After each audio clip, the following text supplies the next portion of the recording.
ขัดเบา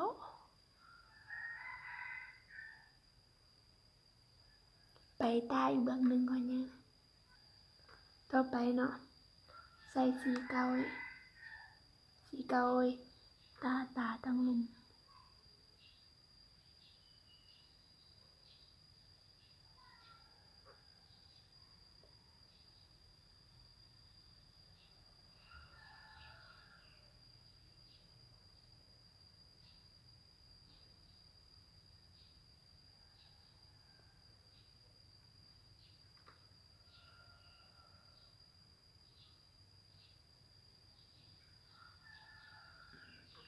และชำนี้ได้เมื่อเสื้อสีนี้ใช่ไหม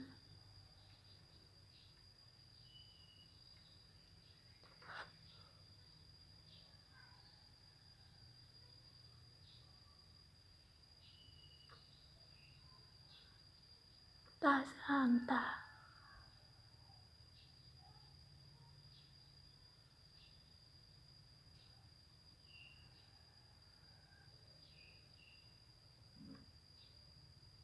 ไปเสื้ออีกตาหนึ่งก่อนนะ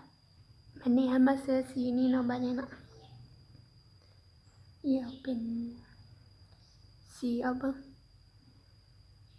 เอาขาวๆสีนี้เนาะ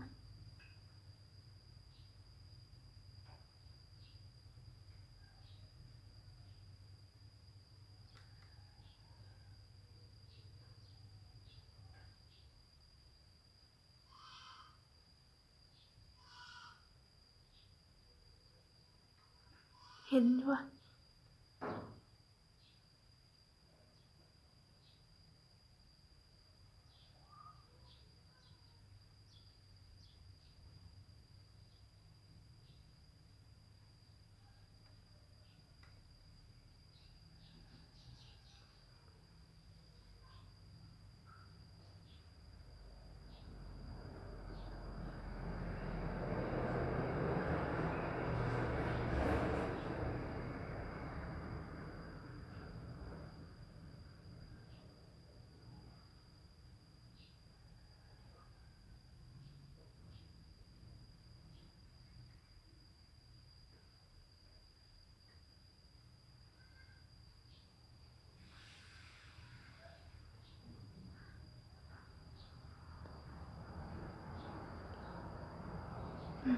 ได้แล้ว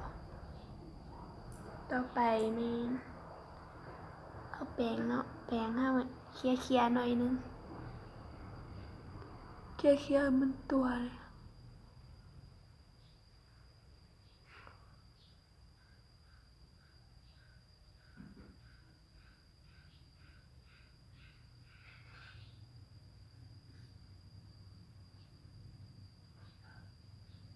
นี่ก็ได้ประมาณนี้ต่อไปเอาสีขาวเสื้อหัวตาเนาะ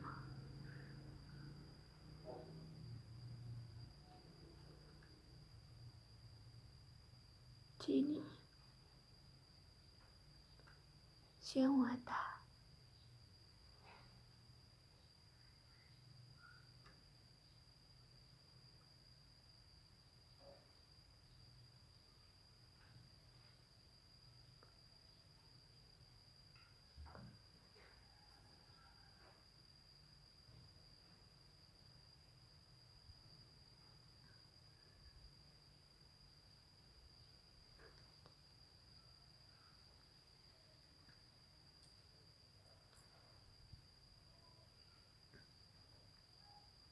ให้เพิ่มสีนี้นะสีดำเข้าไป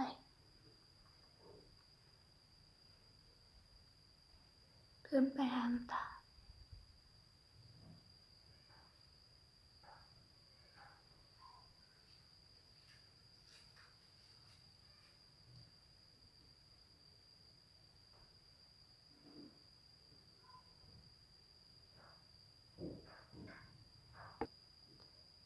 ตาสีดำเลย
เตาอ่ะ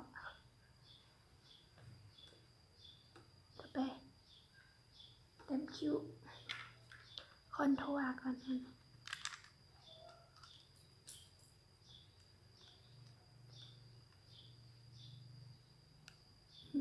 ใส่สีนี้คอนทัวร์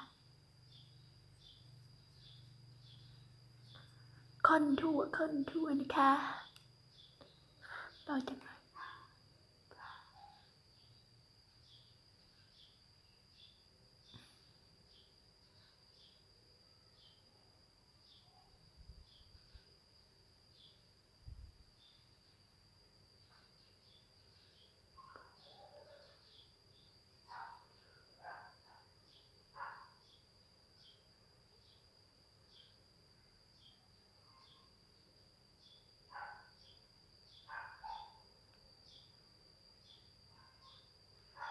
หน้าฉันต้องเรียว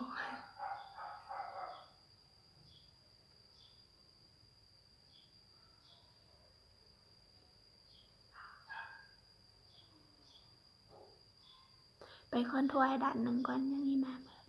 คอนทัวร์นั่นแหละ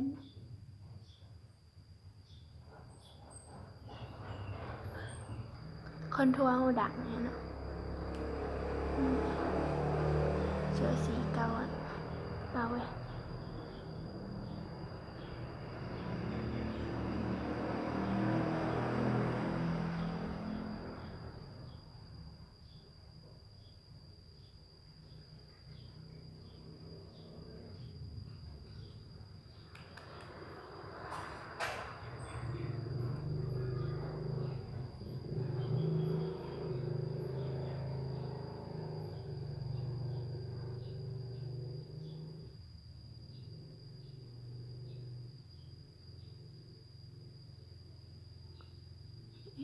หูหลังหน่อย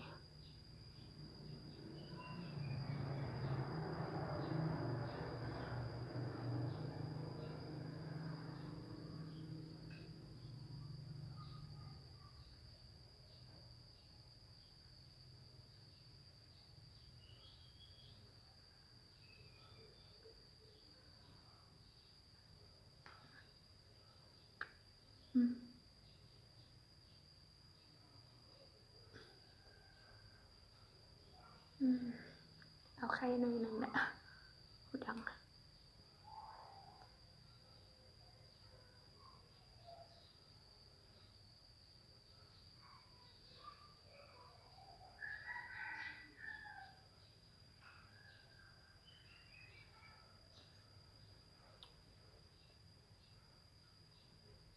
โอเคสีขาวเสื้อ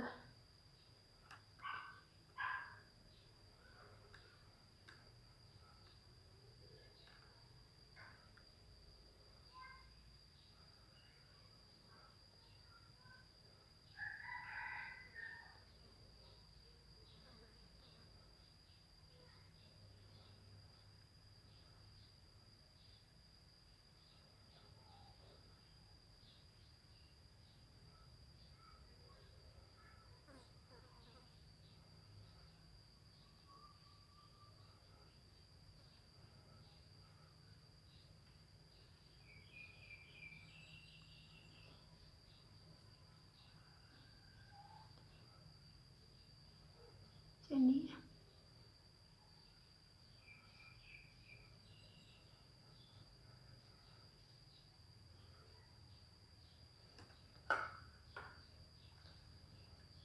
แต้มคิ้วแบบนี้นะ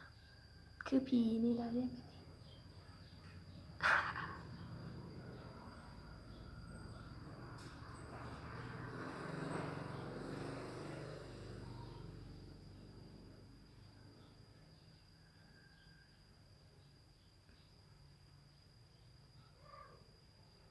แต้มตามทรงคิ้ว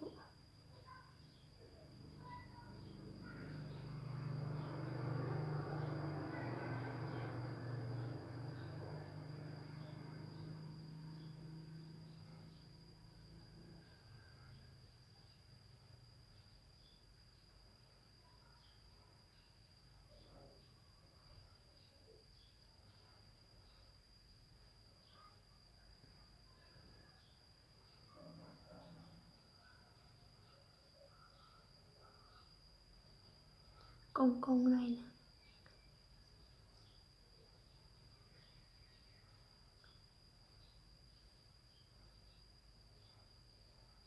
หางคิ้วเป็นเข้มต่อมาเอาสีนี้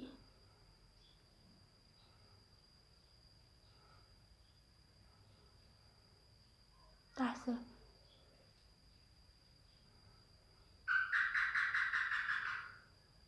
ประมาณนี้เข้มอีก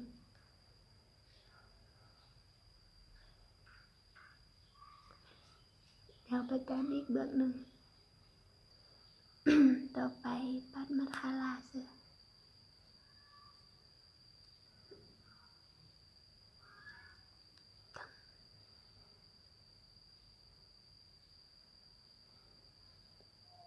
เป็นก่อนเดี๋ยวมัสคาร่านี่บ่คักจังนะ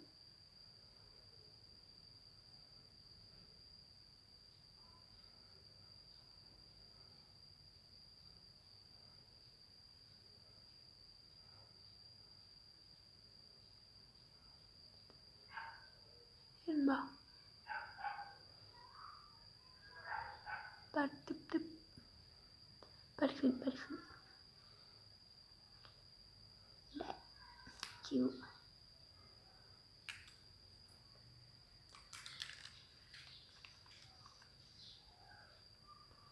เต็ม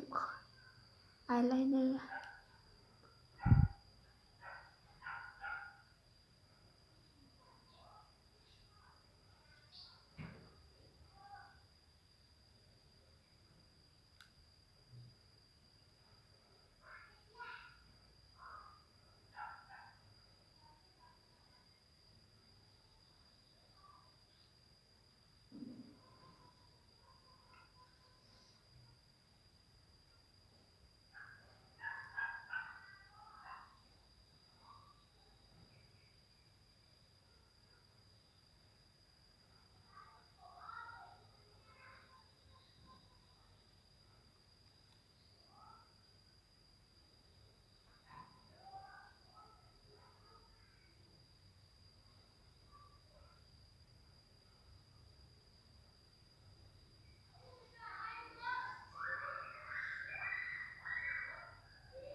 ตึบ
เสื้อกล้องตายอะ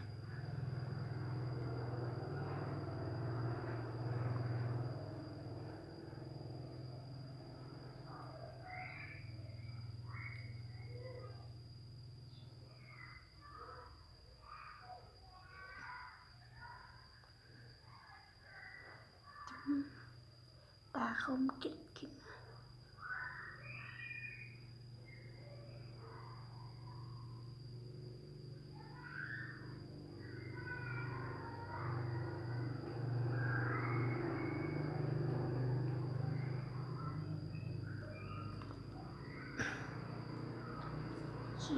สีอะไรปะเนี่ยสีนี้ใช้สีนี้มา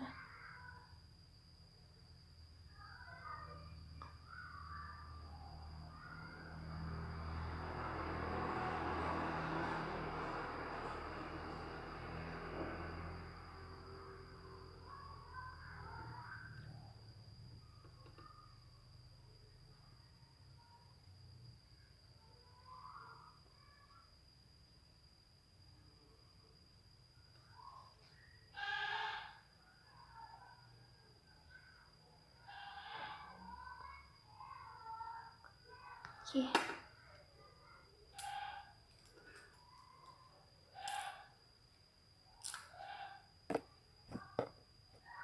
ปัดมาคารา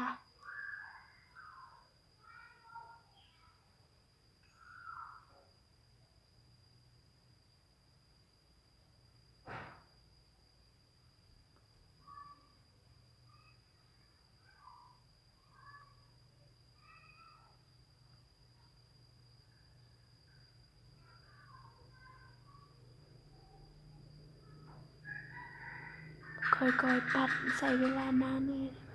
อย่าไปปัดเบอร์หนึ่งนะมึงเดี๋ยวได้ประมาณนี้เนาะเห็นปะตาเยอะแล้วตอนนี้เห็นวะ ต่อไปอีปัดแก้มเนาะปัดแก้มมีใส่สีนี้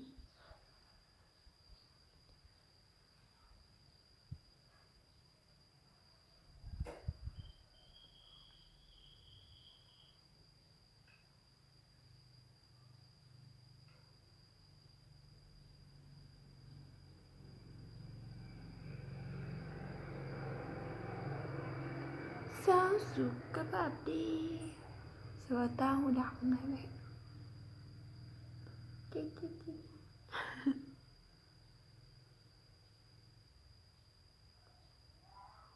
บ่ต้องปัดอ่อนปัดแก้มอะนะบ่ต้องปัดลงมากายกีบหลังบ่ต้องปัดกายลงมาทางนี้การนี้คือคันปัดกายลงมาแล้วมันคือเฒ่า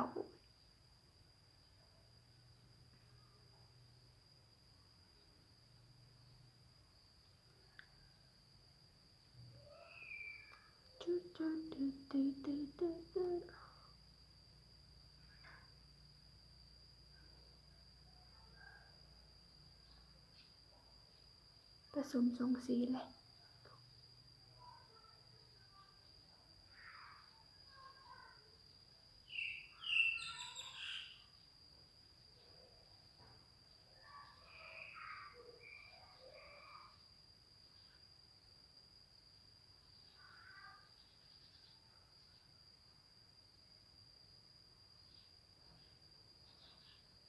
แรงหนักๆไปเบิ่นึงมันก็อ่อนลงแล้วมันก็เข้า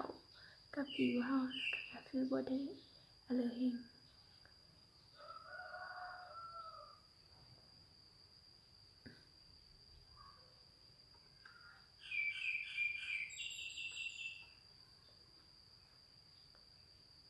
ชุบชุบชุบ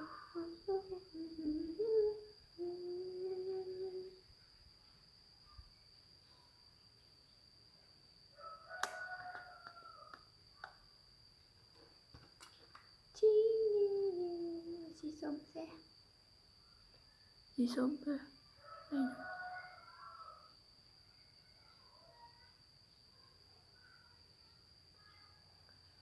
สายฝอฝนเลย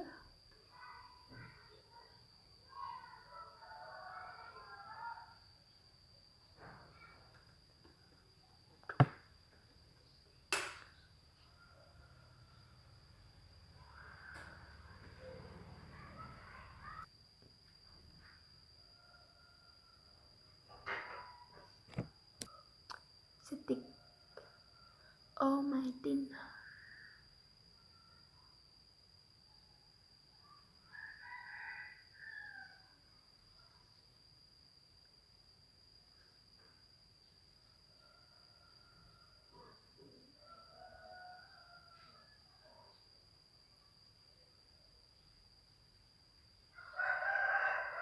เม็ดอะ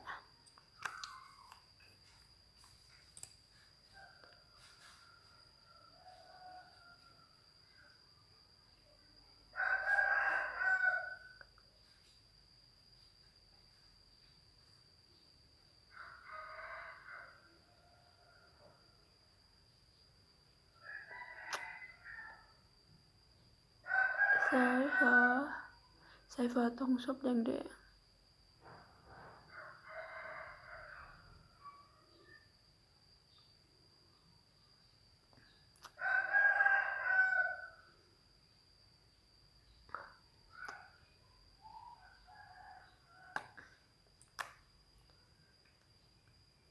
ผ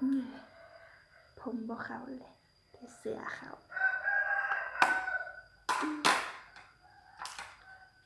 เช็ดแล้ว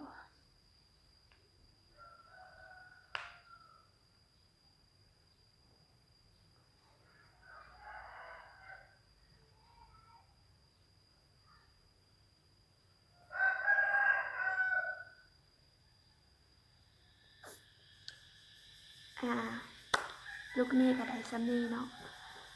กดแชร์กดไลค์คอมเมนต์ให้เด้อคันอย่าได้ลูกครั้งบ่มาไว้แต่งให้เบิ่งตามความสามารถตัวเองเนาะได้ซ้ำนี้ล่ะหากะเฮียนแต่งเบอร์ประมาณนี้